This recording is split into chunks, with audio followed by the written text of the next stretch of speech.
Как по-твоему, счет отражает то, что происходило на поле? Ну, с большего, думаю, да. То есть команда «Арсенал» тоже играла достаточно в красивый комбинационный футбол. Вот.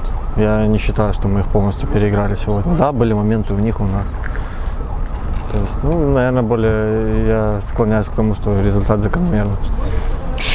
В чем причина пропущенного гола? Не дотерпели или что-то другое? Ну, видите, вели с начала игры 1-0.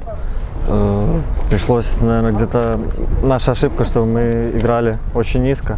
Вот. Это и привело, я думаю, к голу, потому что когда Арсенал сравнял счет, мы пошли в атаку, то есть они уже подсели были, поэтому ну, уже играли там на встречных курсах. А до этого, когда мы вели, то есть очень низко опустились, поэтому, я считаю, и пропустили гол.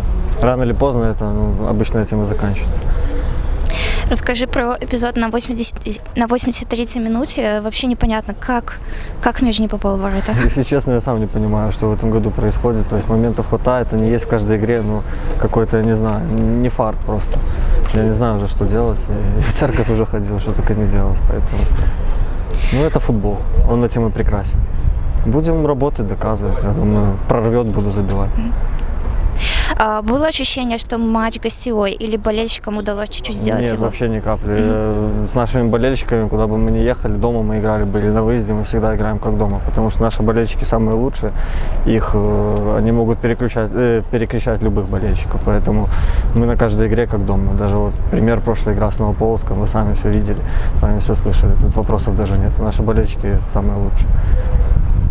Прервалась победная серия. Это повлияет на настроение перед игрой с Ислычью? Я думаю, нет, потому что у нас команда профессионалов, и главное, что мы не проиграли, то есть серия продолжается, то есть без поражений, это самое главное. А дальше, надеюсь, одни победы дальше будут. Это как, наверное, это ничья больше как перезагрузка для нас будет. Спасибо. Пожалуйста.